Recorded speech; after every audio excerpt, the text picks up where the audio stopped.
Yan guys yung pinalawang ko lahat. Ayan. Ayan pa po guys ang aking pinalawang kaninang maga.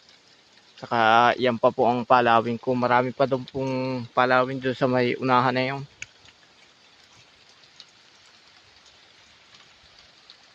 Ayan, maghapon nga po pala guys ngayon ang ulan. Kaya ako'y nagpaulan na rin.